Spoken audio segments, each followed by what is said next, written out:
everybody. Good evening, good afternoon. I hope you're not watching this at night, but hey, or maybe good morning, depending where you watch this from. So, welcome back to day two of our free bite-sized masterclass series for people who manage people in teams. And today we're going to talk about power poses, body language, and mindset. So, before we start, I just want to make sure that you know you can contribute at any point. So, ask your questions, make your comments, make your suggestions, whatever it is, just pour them in wherever you're watching this from. So, I'm actually going to put this on so you can see what we're going to talk about today, right? So, this is what we'll be doing. And before we start with power poses, body language, and influence on mindset, what I wanted to say is this is a series. So we started yesterday with emotional intelligence and mindsetting. And that is an important part of preparation stage when we talk about high performance. Because, and especially for you who are leading teams, who are leading people, think about what you're doing, think about yourself as a high performing athlete, and also think about your team as high performing athletes as well. And by the way, your clients too, they are, we're all high performing athletes. I think we have so many things to learn from them, right? And again, I can't stress this enough. High performance is not just about performance, it's about the full cycle. So it means preparation, performance, and recovery. So what we did yesterday, we talked about emotional intelligence and mindsetting. And then today we're going to do power poses and the importance of our body language and our body posture. Check your posture. What's your posture right now? So the importance of that when it comes to mindset. And then tomorrow we'll be doing some breathing and diction exercises, and we're going to see why they're important, when they are helpful, and how. And then next week, we're doing the actual performance and talk about managing your time, managing your team, and managing change. And we're going to go through the difference between change and crisis and recovery, the week three. So we start with some self-care strategies in place with the power of community and the importance of higher purpose. So this is the full schedule. Now, I go live every Tuesday, Wednesday, and Thursday at 12:30 and 5 p.m. Eastern Time. These are identical sessions. So whichever you're catching live, you're welcome. Join me. If you don't catch these live, I will put the link in the description of the video so you can actually sign up to get all of the resources, all of the videos, all of the handouts that I'm sharing and everything. So you don't miss some of the sessions that you're interested in not missing. So a quick recap of what we did yesterday. We went through mindsetting and the connection with emotional intelligence. And we saw the connection between what we think and how that makes us feel. And because of that, what we do. So the actions that we take depending on how we feel. So our behavior and how our behavior gives us the results, one result or another, depending on what action we're actually taking. And then how the visible results will feed right back into our train of thought. So this is what we talked about yesterday. And it's important because we said, or that's what I don't know if we said it or I said it, in any case. We said that it might not be as easy as it sounds to literally change the thought so that we feel differently, so that we act differently, so that we get a different result. So what do we do when changing the thought is not that easy? And this is where power poses help. Because, and we kind of intuitively do that sometimes. Like, for instance, you finish work, and I hope by now you've finished work, and you relax. And when you relax, what do? You just stretch like this, or you just fall onto the couch, or lay down, or read something. That is all the posture that we have when we relax. Also helps us set our mind accordingly. So our mind relaxes as well, because our posture, our body language says, hey, you know what? I'm feeling comfortable. I'm feeling cozy right now. So it's a natural thing that we do. I think we just forget about it when we need it most. And that is when we feel a little bit down and low, and we need to shake that energy off so that we get an energy boost. That's where power poses come in. And look at these images, and actually let me make them a bit bigger for you to see them properly. And when we talk about low power, what does that mean? Low power means I'm sad, I'm disappointed, or I'm even depressed. I feel ashamed, I feel hopeless, right? This is what we're talking about when we're talking about low power. And now think about yourselves. And I would love to get some comments if you're not relaxing too much right now. But what did you notice? And that goes back to what we were talking yesterday. Noticing what happens to you, noticing the behavior, body language, body posture, that's behavior. Behavior is what we do and what we say. It's the visible part of us, right? Think of behavior as the tip of the iceberg that's visible to everybody. So what happens to you when you're sad? I can tell you what happens to me when I'm sad. So what happens is, and I can actually show you, what happens is I'm like this. I'm looking down, almost no energy. There's no energy in the voice, there's no energy in the body, and it's as if the body just melts down. And I just don't want to communicate. I just want to be there with my train of thoughts and my sadness, and that's it. I don't want to communicate. I don't want to be visible. I don't want to be heard necessarily. So that's it. That's the posture. What's your posture when you're sad?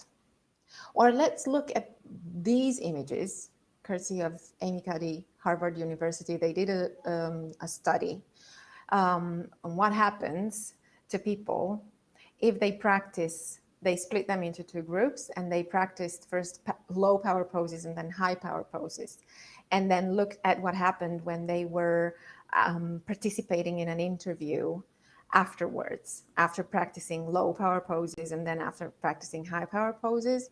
And surprise, surprise, the result was that people who practiced the high power poses were more successful in the interviews.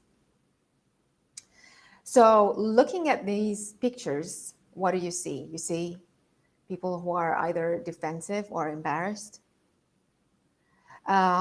This one in the middle is where we need more protection, and it can mean a lack of confidence. But for instance, what I can also tell you is, did you ever notice when we're tired, when we're exhausted, sometimes we do that? We have this gesture right here. And that is, first of all, because it's comforting. And this, by the way, it's a very vulnerable area, right? And what happens is when we're exhausted, we're just giving ourselves some extra support when we do this. So it's not necessarily that we lack confidence. We might even lack the energy. So, but in this position, what I'm saying is that I'm pretty vulnerable right now. Also, I can feel powerless and show it, and or shameful. Now, shame and sadness, all of these are universal ways in which we express ourselves. And it's so true that we communicate a lot without necessarily saying anything. I mean, you just look at these pictures and you kind of understand of what these people are communicating without even wanting to communicate. When I don't want to communicate, I'm actually communicating that I don't want to, right? So looking at these, I kind of understand why, again, emotional intelligence is going to be important, because I can pick up these cues from people's body language. And that's going to be, for me as a team leader, especially, or as a team manager, I can pick these cues up if I start noticing them. And that's why I am inviting you to start noticing them in you first, and then reaching out or outreaching and seeing what happens to others and how do they communicate what they communicate without saying anything. And then let's move from low power poses to high power poses. And let's see what we pick up from here. Because that's interesting, again. And the reason I say that power poses help with the change in perspective is because, look at this, they do.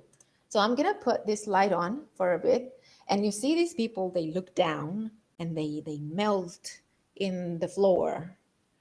And then you look at these postures, at these poses, and what happens is the eyes went from down to here. So I'm making eye contact at a different level. And that instantly and literally means a change in perspective, because I see something completely different, right? I'm not looking down, I'm looking up and I see something else. So that is a change in perspective.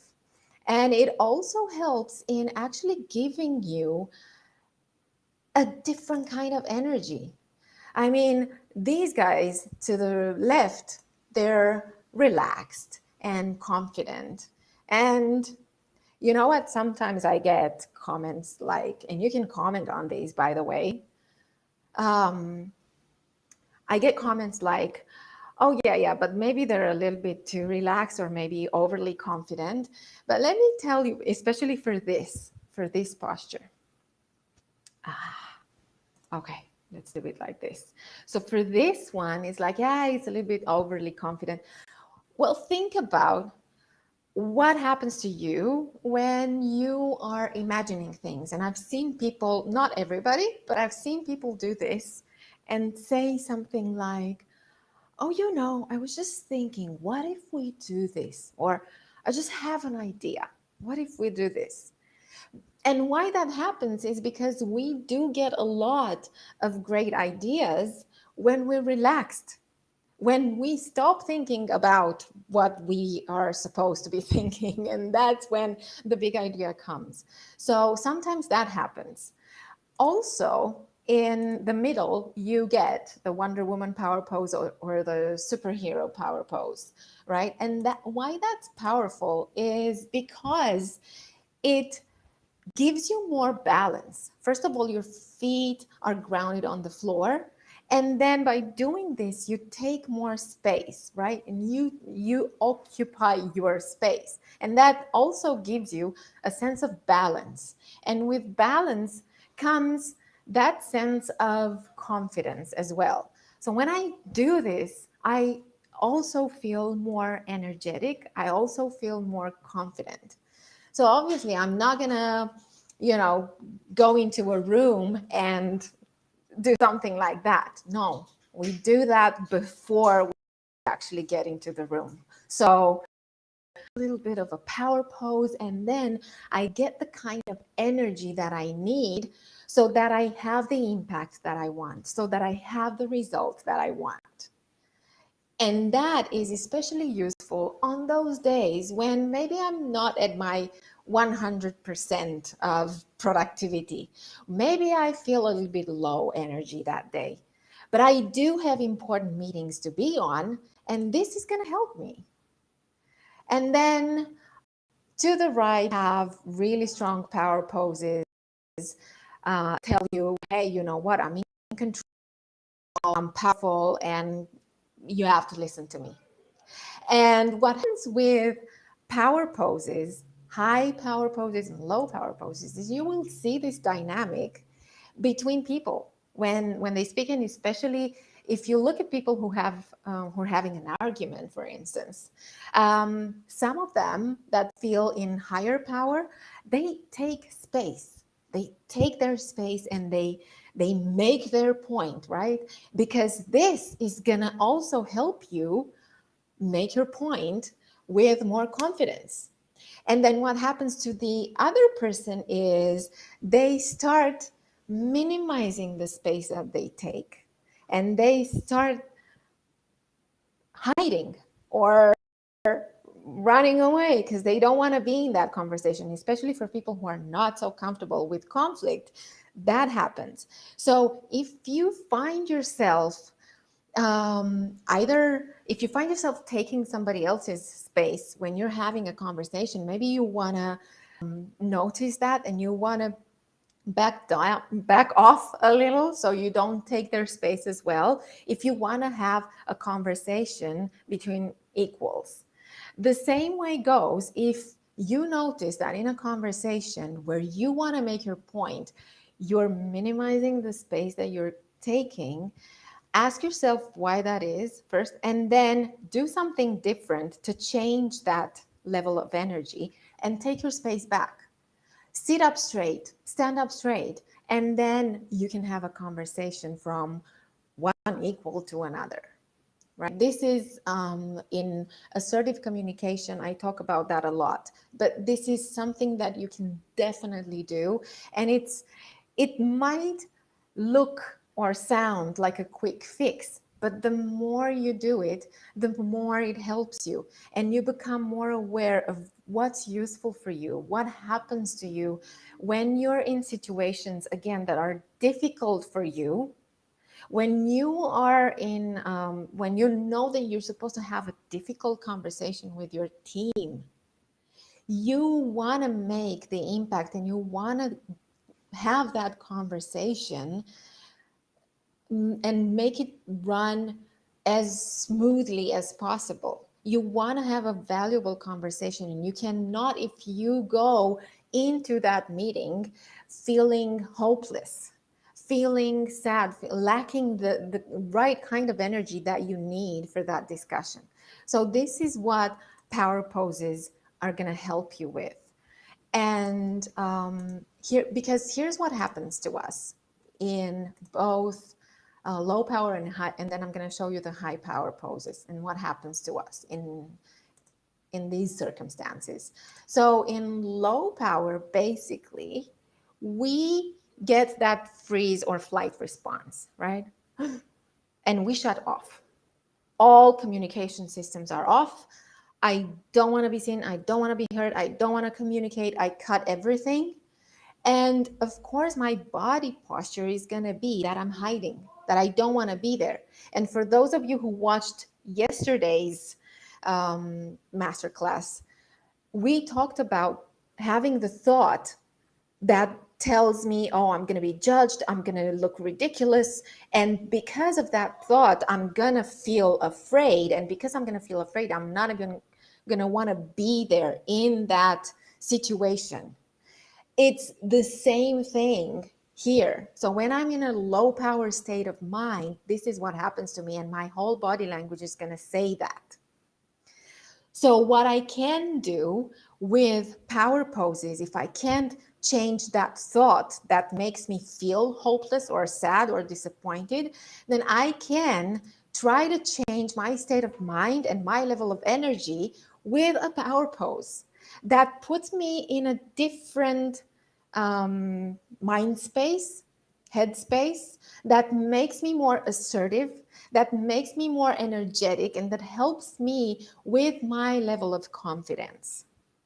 And by the way, you can, when you do notice what works and what doesn't work for you, and you start changing your behavior and you start implementing some of these power poses to help you balance that level of energy when you need it, then you are also able to understand and pick up more cues from your team members as well. So I really encourage you to practice your own power poses. And again, you're not going to enter a room into doing and do this. No, you do that before, when you need it, when you need to pick yourself up a little. You're having a bad day and you need a little bit of energy boost. And by the way, this is my son when he was little. Now you might even overhear him because he's playing computer games and he's just shouting with his friends. But you know what? Again, we do this naturally when we don't even think about it, when we don't even realize that this is what we're doing. Our body and our mind are in this interchangeable relationship constantly. We just need to figure out a way for ourselves to be more aware of that, of what's going on and what happens to us in different kinds of situations. That's all. So you can try, by the way, you can try now. Just try a power pose if you can, or if you want to, like a superhero power pose, or this, for instance. This, by the way, this is the universal expression of joy.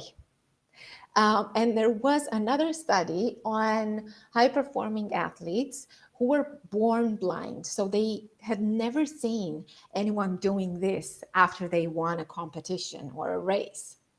And guess what? The athletes that were born blind, when they were winning, a lot of them were doing this. Because this is one way in which we express joy, in which we express happiness, and we have so much energy and we feel it. Think about it. You go from here, from feeling sad and from feeling low, and you do this. And it instantly puts a smile on your face, and it gives you a different kind of energy, almost like, let's just do this energy. So try it and see what works for you and see what that does for your mindset, for changing your perspective. So I'm going to share the resources for today. You're going to get the session handout. I'm going to put the link to Amy Cuddy's TED Talk, and also I will recommend some books, and I'll put some useful links for you in there.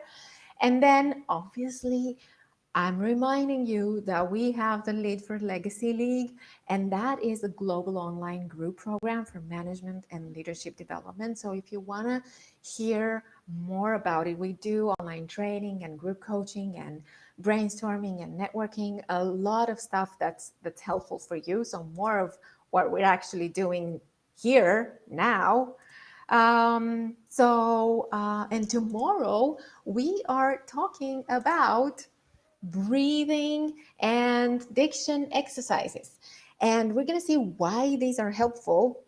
And these are also helpful with our mindset, because I have an exercise that we're going to do live together that puts a smile on your face instantly, that helps you be more confident when you speak, and it helps you articulate words better, and it helps you be more persuasive. So see you tomorrow.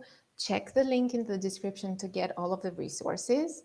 and have a great rest of your day, your evening, and thank you for watching. Bye.